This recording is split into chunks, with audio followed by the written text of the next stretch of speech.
Wago देरहाबाय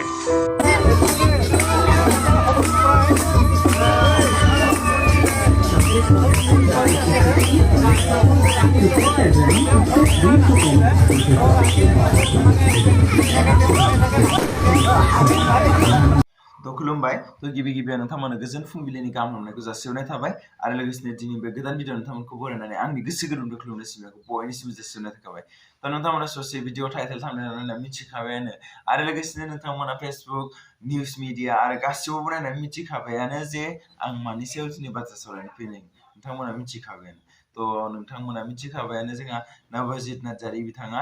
DID little मास्टाराव season 5 आव देरहासारनानै फैबाय तो फार्स्टआवनो मिथिखादों जे 5टा 6टा बेफोरनिफ्रायनो मिथिजोबखानाय जे मिथिजोबखाबायमोन जे जेनेबा देरहासारबाय होननानै नाथाय अफिसियेलि जेबो रिलिज होआखैमोन आरोना बिथांमोननिफ्राय नाथाय दायो मैया 8टा 9टायाव होस्राबाय होनाय लोगो लोगोनो जों बयबो खुसि आं आसा खालामो जेरै आंबो खुसि जादों नोंथांमोनाबो बे रिजाल्टखौ खोनानानै मिथिनानै बयबो खुसियानो जादों मानि थाखाय होननानै बुंब्ला जोंनि सासे बर'आ एबा जोंनि सासे फंबायानो देरहासारनानै फैदों थिनिफ्रायनो जों बयबो बेखौ गोजोननांगौ बरायनांगौ जाहाथे आरो बेफोरबायदि आरोबाव जोंनि बर' हारिनियाव ओंखारो आरो बेफोरबायदिनो देरहासार जानानै फैबावनो हायो तो बेयो जोंनि खौसेथिनि मोनसे सिनायथि आरो लोगोसेनो बे मोनसे खौसेथिनि फोलेरजों देरहासारनाय मानि थाखाय होननानै बुंब्ला जों मिथिगौ जे बे देरहासारनायाव जोंनि बर' हारिनि सुबुंफोरनि 90% माबा दङ आरो आखाइ दङ मानि थाखाय होननानै बुंब्ला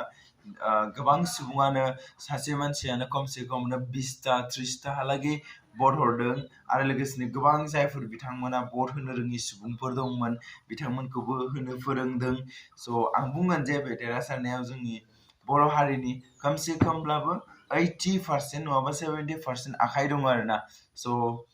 आरो जोंहा आरो गोबां दङ जे माहारियारि आफादफोर बिथांमोनाबो नाजादों तो बेफोरबायदिनो नाजानांगौ होननानै आं आसा खालामो इयुनावबो आरो नाजाबाय थागोन आरो बेफोरबायदिनो जोंनि पाब्लिकआ एबा जोंनि बर' हारिनि गासै सुबुंफ्रानो जेरै जोंनि बर' हारिनि जायफोर टेलेन्टेड सुबुंफोर दं जुदि बेफोराव बाहागो मोनहैयोबा इयुनावबो बेफोरबायदिनो जों बाहागो लाहैयोब्ला बेफोरबायदिनो सापर्ट होगोन बेखौ जों मिजिंथियो आरो दानिया जोंहा बिटिआरनि सिइएमआ बिनि सायावनो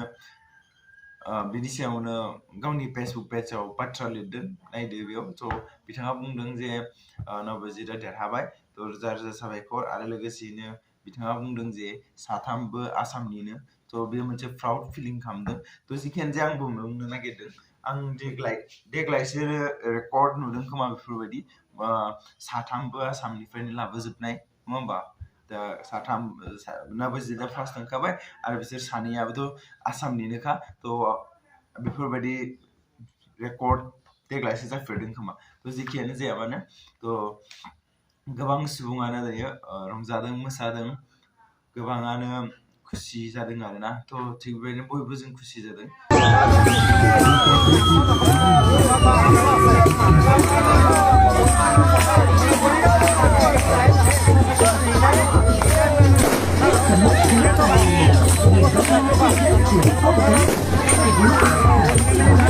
आं बेखौनो बुंनो सानबाय जे कंग्रेचुलेसन आगै नाबाजित थ' इयुनाव आरो बिदिनो मावलांबाय थानो हाथों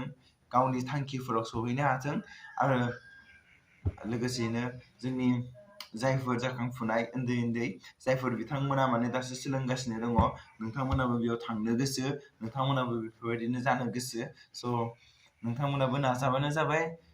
मोजाङै नाजालांबानो जाबाय जेब्ला पाब्लिकनि नांगौ जायो अब्ला जोंबो नोंथांमोनजों ओंखारफागोन एबा ओंखारफानो माने जों जेसेबां हायो नोंथांमोनखौ पाब्लिसिटि स्टान्ट खालामनानै होफाखागोन अरायबो जों होबोखादोंआनो थ' बास बेबायदिखौ आं एसेयावनो फोजोबबाय थ' नोंथांमोना जाय बिथांमोना नाजादों आरो जाय बिथांमोना थारैनो टेलेन्ट दङ जायफोर बिथांमोना इउनिक थारमाने बिथांमोनानो देरहामारो नोंथांमोना नुमारबाय थ' नोंथांमोना जेसेबां हायो फोथायनानै जेसेबां हायो खस्थ'यै मावलांबानो नोंथांमोनाबो सानसे मोनहैगोन थ' बेनिखायनो जायफोर नाजादों बेफोराव थांनो थाखाय थ' नोंथांमोना नाजाबाय थाबानो जाबाय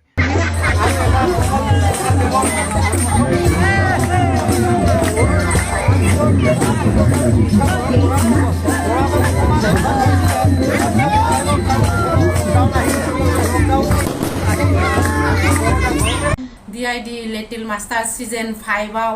गासै रायजो रायजाया आंनि फिसाला नबजित नार्जारीखौ भोट होनाय थाखाय साबायखर बावहरबाय।